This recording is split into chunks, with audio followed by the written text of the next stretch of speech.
All right, well,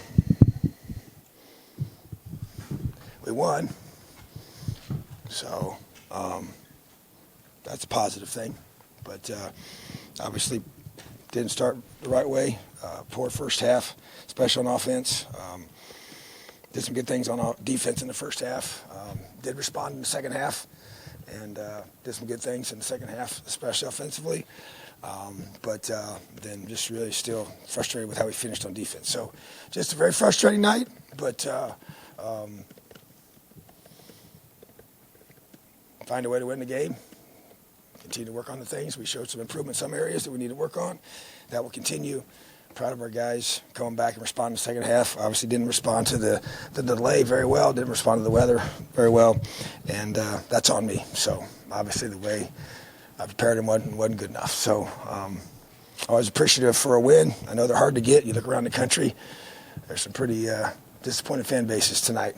But at the same time, that's not acceptable in my mind as far as the standard with which we have to play. So too many mistakes, and that's not good enough. But I'm never going to take for granted a win. So, but proud of our guys for doing that. Got get ourselves healthy and came out of it pretty healthy, I think. And then get ready for a big win next week. Questions?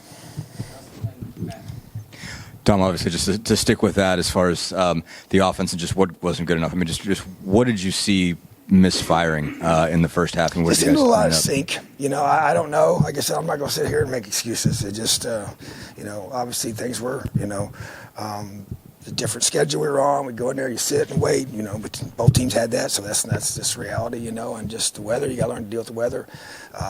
Tried to have a rain practice this week. We knew rain was coming, and got some sprinkles. We did the wet ball drills with our guys, trying to get ready for that. The interception that Connor had there right before half was just an overthrow. It slipped out of his hand, but you got to make that throw. Guys wide open, So, and I just felt like, man, we should have been up by multiple scores in the first half. Chuck missed 2 field goals, which he hadn't missed in a long time. So it was just, golly, it felt like it was Halloween every time. It was just weird stuff and just crazy things and leaving guys open. And 2 of our best players gave up those last 2 touchdowns on defense. 2 of our best players, in the second half and on blown assignments. And so it's just, to me, it's just lack of focus, So and that's my responsibility. So obviously the message for this week was pretty stern. Matter of fact, I lost my voice on Wednesday's practice, lost my voice on Thursday's practice, and just trying to make sure that this team didn't take these guys for granted because we blew them out a year ago. And I knew the film showed me it wasn't the same football team. And so you saw the team that they almost beat a week ago, went into Madison and beat the Badgers, so in Washington State. So I knew this team had talent. I knew this team had some good players on it and good enough to beat us if we didn't show up. And obviously, first half, so I was concerned about that. I really was, and you give them confidence to hang around, which they obviously did. They're up 10-0 at half. And so coming out to halftime, reestablishing that was a big deal. But golly, we sure enjoy making it hard on ourselves. Could have been a whole lot different, but we didn't. And you got to own what happened, and that's on me. And I was pretty stern with them in there. Yeah, we sang the fight song. We do what we do after a win, but this one just, we know it's not the standard we have to play to be able to be where we want to be as a football team. So we'll take the win, but we're going to take what comes along with poor play, which is accountability. So that's on me. Hey, Coach. You mentioned the defense. Deshaun was a guy tonight that was really active.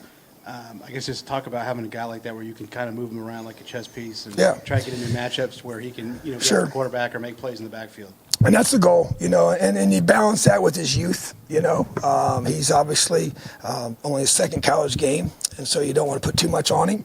But you also see the skill set that he has and the different things he can do in the pass rush game, in the coverage game, in the run game. So talented football player, and we got to continue to utilize him, and I'm really proud of him. I tell you what, though, this is the thing I love about Deshaun is that, he's got talent. He's 6'5" and 225 pounds, and he can run, but he is a really good practice player. He's very locked in. He's very mature for his age as a freshman. He understands how to study film. He cares a lot, works really hard. He's really good during walkthroughs, which usually is an area that freshmen struggle with because it's not what they're used to. And being locked in during those and just the positioning of him and just the checks and adjustments. So I'm really proud of him, and he's making plays, and he came up big for us tonight, so that's going to have to continue. I guess just returning to the wider theme, but what got, as you observe them as a coach, and I imagine some of it's you, some of it's the staff, but especially maybe as you observe a team that brought in a lot of new faces last season, especially on the offensive side, a lot of guys, maybe they've been together in practice but haven't been in these sort of adverse situations in games. How did you see them kind of dig themselves out of it, I guess? Yeah, which is a positive thing. I mean, you know, we can say what we want, you know, but, you know, we had a heck of a third quarter, you know, and that's how we're supposed to. That, to me, I envision that being the first quarter, to be honest with you. And that's how I expect us to start the game on offense and defense and special teams. And so for those guys, and yeah, there's no doubt. I mean, I got after them at halftime, and I told the coaches to get after them at halftime, you know, but it was also, hey, guys, just play football. Execute, play hard, do what you're supposed to do. And that, to me, is a good sign, you know, for our guys. They did respond, you know, and were able to take back the momentum that we had lost. And they had all the momentum. I mean, they got, you know, at the end of the second half, they got the ball back and to open the third quarter and that whole sequence of events there. So just to be able for the guys to be able to dig deep, and I grabbed individual leaders on our team in each different areas and challenged them to make sure our guys came out the second half ready to compete. So the response was very encouraging. We just can't wait for halftime to start playing football. Coach, on Thursday, you talked about just being impressed with Sean Shivers, his fire that he has, his work ethic, and just the charisma that he has. I guess, you know, in your mind, is there any moments that stand out, I guess, during fall camp or as the season has gone started that just kind of exemplifies that? Well, I just think, you know, it's consistency, you know, and ever since he got here, you know, he brings juice to the weight room. You know, he brings energy to practice. I will say we were doing a perimeter drill, and he about got us into a brawl, okay, which was a good thing from his perspective. He has an edge about him. Okay, and he practices with that edge, and he has a lot of I would say, South Florida confidence. Okay, and sometimes that brings a little chippiness and a little bit of chirpiness to the situation. If you know what I'm talking about, he likes to talk a lot, right? And so, but at the same time, there's an edge about him, you know. And I said, there's a reason why he's this tall, and he thinks he's this tall. Right? He really has a different mindset. He really does. And so, but that's infectious. So that's what I love about him. I mean, he's tough as nails. I mean, you saw that shot he took last week. I mean, that was like, holy smokes, you know, and, you know, he just had a sore chest, and that was it. You know, and so, and he came back and played, you know, and so there's a toughness to him. But then, like I said, that in that practice, matter of fact, it's one of those where I had to stop the whole thing and bring everybody together. But at the same time, I was like, okay, I like this. We didn't have this last year. We didn't have anybody on offense like that last year.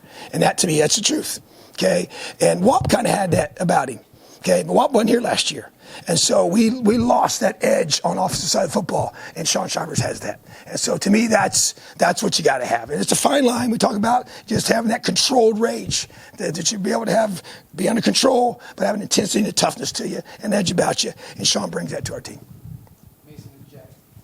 Coach, obviously you guys had to replace a big part of your offensive line this week with Bedford going down last week, but you guys really opened up the run game. Kind of just talk about what kind of changes you guys made during the week and how you guys opened up the run game this weekend. Well, it made it a priority, you know, and knew we had to. And, you know, I don't see the exact numbers here, but, you know, rushed for 200 yards, which is, you know, what you really want to be able to do. I guess 239 total. But that's, you know, something we just know we got to do, you know, and I know different schemes and they're going to load, you know, do different things to try and take it away. But at the same time, we know that it's a big deal for us. So really proud of our offensive line, proud of our running backs, and proud of our offense for doing that, because that's a big deal for us. And so I just know that that's going to continue to be a focus.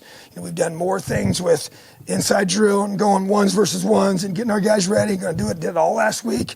Going to do it again every week just to try and continue to get better at that. And so, and just trying to find, you know, some good schematic answers for our guys to give them a chance to execute the calls and have some success in run game, because it obviously takes a ton of pressure off. And honestly, I mean, I really do believe this. I don't know. I mean, we stopped ourselves. I mean, the whole first half, we just like every time we turn around, we're just like, good grief. But sometimes you got to be able to battle through those games. So hopefully that's out of our system. But running the football needs to be what we do effectively. Hey, Coach. This might be a better question for Coach Bell, but you bring in this, Donovan McCulley there on that goal line package. Was that something that, like, maybe going into the game, you wanted to add today, or was that kind of a situation thing? And how much more do you think that was? Definitely something we wanted to add. I just, my whole thing is this, and so I just go through and I don't tell them what to do, but I tell them I want certain guys involved. And we're trying to find ways to get him involved more. And I feel like he's a special player. I think Seven's a special player. He was a huge part of the spark to getting us going. And so to me, those two guys kind of stick out to me, to be able to say, hey, they're different physically and they got different skill sets. And so definitely want to get him more and more involved. He had another catch and he's got a lot of talent, but he is also learning a new position. So, but yeah, to me, I could see those are kind of things we need to be able to do to help us, get in the end zone. Have a great night. It's already tomorrow. Elio.